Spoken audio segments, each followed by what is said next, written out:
Hey guys, it's MisterTanooki here. Welcome back to another episode of Let's Play Wario Land, the Shake Dimension. On the last episode, we finished up level 1 of Area 2, which is just plains. And in this episode, we're going to be moving into level 2 of Area 2, which is Wavy Waters, which I can only assume is an underwater level. But the thing is, we learned a couple episodes that Wario doesn't actually swim. He just kind of floats on top.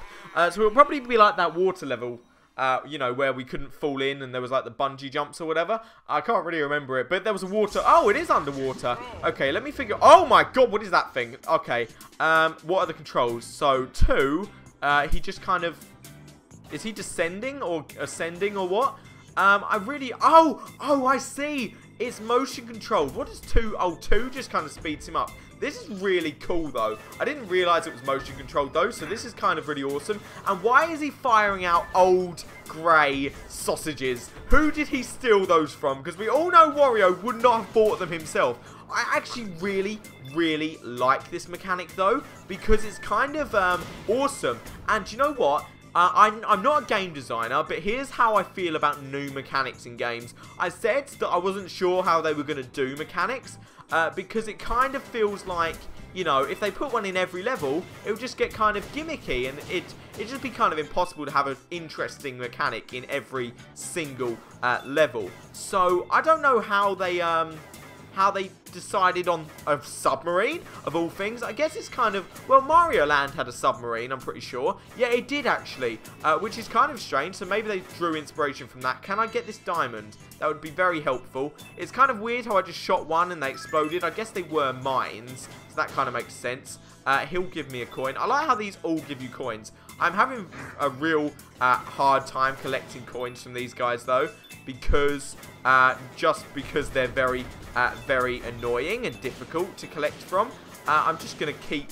It's very hard to like concentrate on firing at the same time you're floating. Oh, this is treasure. Okay, get that. Peach sandals. That is weird. But here's how I feel about game design. So basically, what they've done is they put this in a level which you can't skip, which is why I like the linearity of this game, because they can introduce basically as many mechanics as they like, because users, you know, anyone who's playing the game, they don't have a choice. They have to play.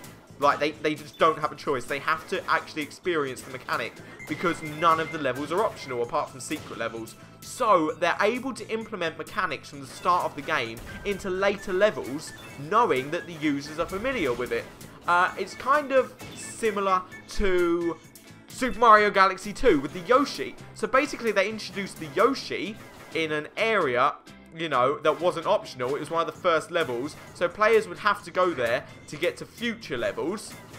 I wonder what happens if I lose all my health. Will I get like a new will I get a new submarine or something? That'd be cool if I did. It'd be a bit cheap, to be honest, but it'd be cool if I did. It's kind of annoying how I was basically stuck in those. I wonder if I can destroy. Oh my god, that is a battered submarine indeed, sir. That is a battered submarine indeed. Yeah, so they could introduce new mechanics knowing that the player was familiar with them, and then they could do, you know, more in-depth things with them. So, for example, they introduced the Yoshi early on in Super Mario Galaxy 2, so the player would definitely be familiar with it. But the Yoshi Speed Peppers were introduced in you know, Hightail Falls, a level which was optional, so they couldn't use that in future, which they didn't, because basically, you know, they did it in a way so the this is actually hurting my hand, firing and holding down the 2. It doesn't really make a difference if I hold down the 2 or not, to be honest, so I'm just going to stop holding it down. So yeah, basically, they had to make sure that you were familiar with what was going on. Okay, this is a boss battle, if I've ever seen one. This is a serious boss battle. Why can I not move? Oh, I guess I just fire. This is kind of easy then, if all I have to do is fire. All I gotta do is fire, fire, fire, no matter what. All I do is fire. All I do is fire, no matter what. All I do is fire, fire, fire. This is actually really difficult. Okay, I got one hit, which is kind of cool, I guess. I'll just stay straight, because I don't think it'll make a difference, to be honest. I guess the enemies are just here to kind of encourage you to move around, when in fact you just kind of have to just sit there, to be honest, which is exactly what I did. And why did Wario not feel the need to move more towards it? That was kind of strange. I'm glad there wasn't a time goal for that, because that would have been strange if there was. Okay, so I can get that now, and where do I go to the exit?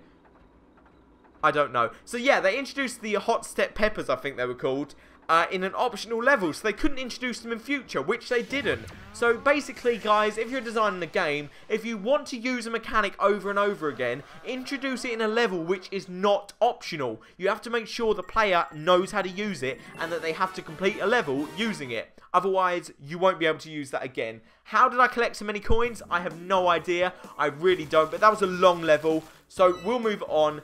And also, I just realised there are 4 levels in each course, because the last one had 4 and then a boss. Oh, that had 5, actually, which is kind of strange. So, yeah, next episode, we'll be moving on to Mount Lava Lava. That is going to be kind of tricky. It's going to be very tricky, I can tell, actually. So, yes, on the next episode, we'll move into Mount Lava Lava. See you all then.